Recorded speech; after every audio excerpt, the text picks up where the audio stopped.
Berikut data yang akan saya gunakan, yaitu skor tes akhir kelas sampel. Tabel 1 yang merupakan nilai kelas eksperimen, kemudian tabel 2 yang merupakan nilai kelas kontrol.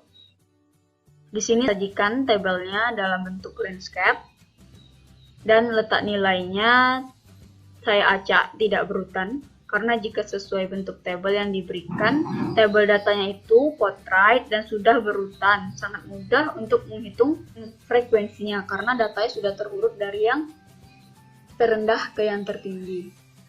Jadi sangat kelihatan frekuensinya, kita pun bisa menghitungnya secara manual tanpa harus menggunakan rumus. Untuk menghitung frekuensi di Microsoft Excel, kita bisa menggunakan rumus frekuensi dan countif. Pada tabel 1 akan menggunakan rumus frekuensi. Baiklah, pertama kita buat dulu tabel baru, disisikan nomor, kemudian sebelahnya adalah nilai, kemudian berikutnya frekuensi. Oke.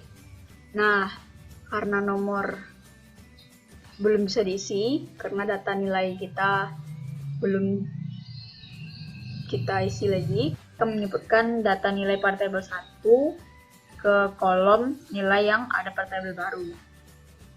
Nah, di sini saya acak aja dulu sesuai urutan yang ada pada tabel 1. Nanti akan kita urutkan nilainya dari yang terendah ke yang tertinggi menggunakan fitur yang ada di Excel.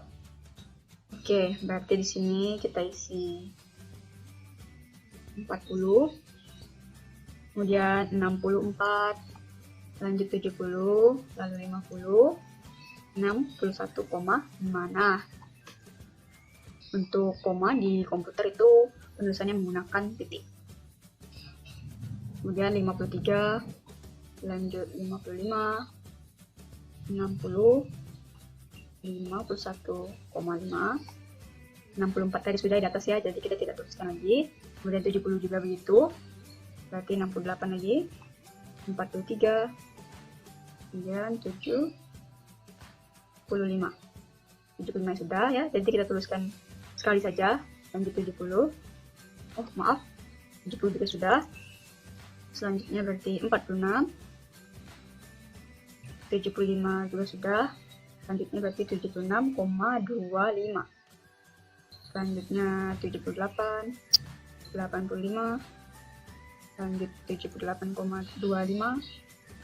kemudian 80, lalu 77 sudah, saya tidak perlu tuliskan lagi. 75 juga sudah, 85 juga sudah ya, kemudian 86 lagi ya, lanjut 76,25 tadi juga sudah, berarti 90 lagi, lalu 88. Nah, sekarang kita urutkan lagi dari nilai yang terendah ke nilai yang tertinggi. Kita tandai, kita blok ini di bawah. Oke, nah ini sudah di menu home, maka pilih sort and filter. Nah, pilih small to largest karena akan mengurutkan dari yang terendah ke yang tertinggi atau dari yang terkecil ke yang terbesar. Maka pilih ini.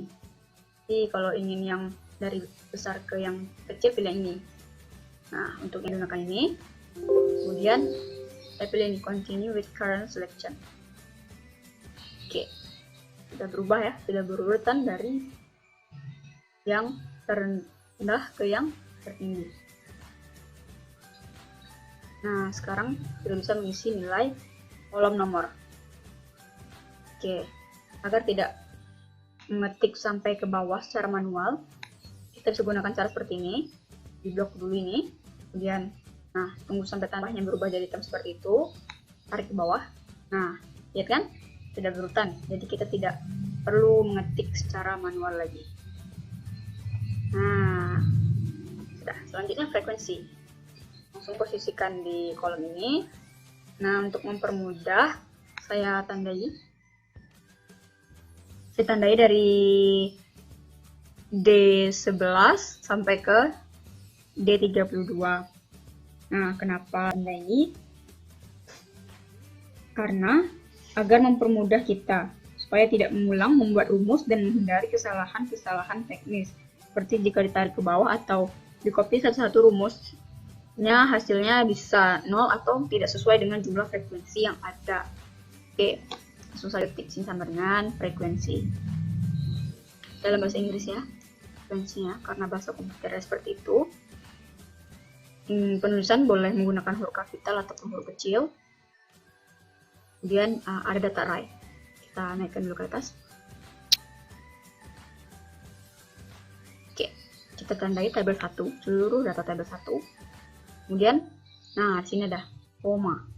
Nah, di laptop saya koma. Ini menyesuaikan laptop ya, karena ada laptop juga yang menggunakan tanda titik koma untuk penggunaan rumus di Excel. Kemudian means array-nya kita tandai dari kolom nilai. Oh, tidak bisa ya. Nah, berarti kolom nilai harus diperlebar dulu.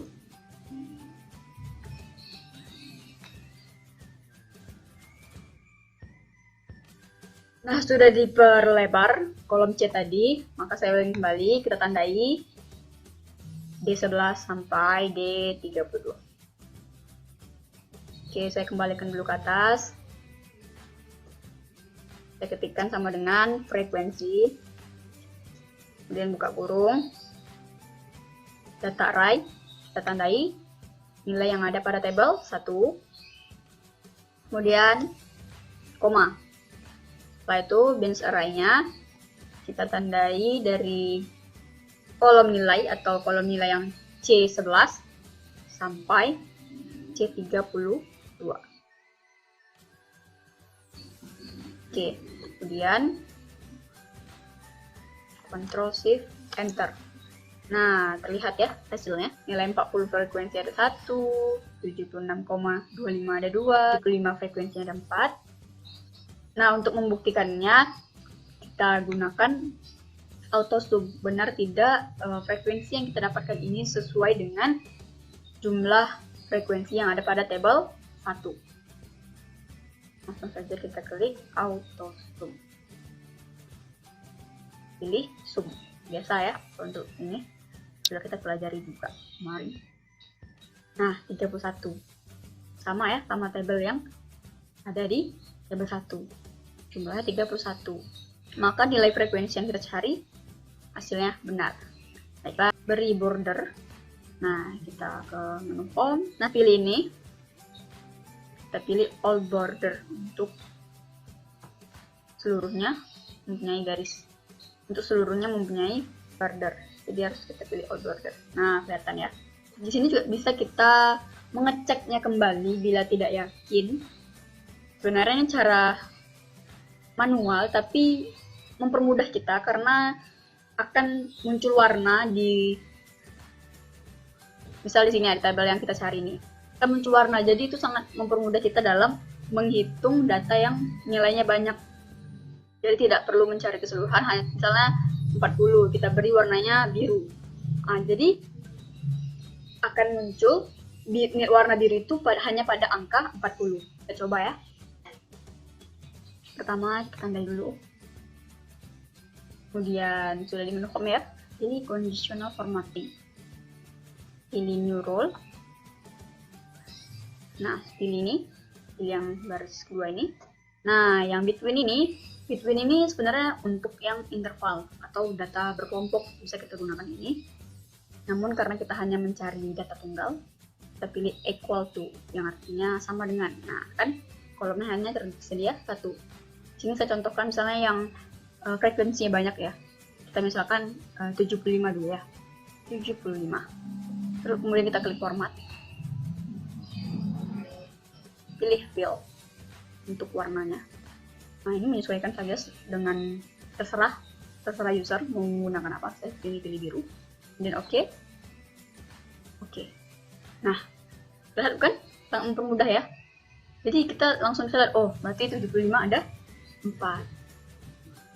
Jika kurang yakin juga untuk yang lain bisa dicoba juga. Di sini saya tidak akan mencontohkan semua ya.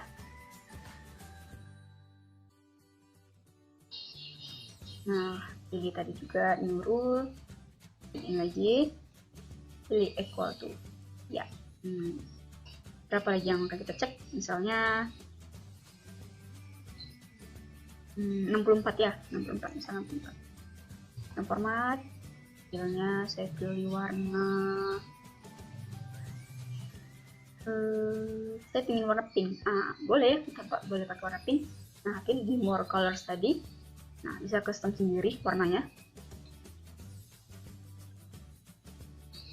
Nah, saya pilih ini. Dan oke. Oh, maaf, oke. Dan oke. Lalu oke. Nah, terlihat ya. 64-nya. Satu. Kalian juga kita mengecek yang frekuensinya 1 ya. Mana sudah kelihatan ya kan. Cuman ya kalau penasaran boleh coba. Kemudian kita pilih new rule. Itu tadi juga caranya ya. Ini hanya pengulangan saja. Waktu saya pilih 90 deh. Maaf, 90 format. Sini saya mau kasih warna. Pilih sendiri deh. Maunya lilat-lilat gitu kan lagi ngetren sekarang. Saya pilih ini. Oke. Nah, kelihatan ya 90-nya. Untuk mengecek yang lainnya, jika penasaran silahkan dicek. Saya lanjut ya. Berikutnya saya akan membuat diagram dari tabel baru ini. Nilai frekuensi yang ada ini. Tandai dulu kolom nilai dan frekuensi. Kemudian kita pilih insert. Nah, di sini saya pilih chartnya.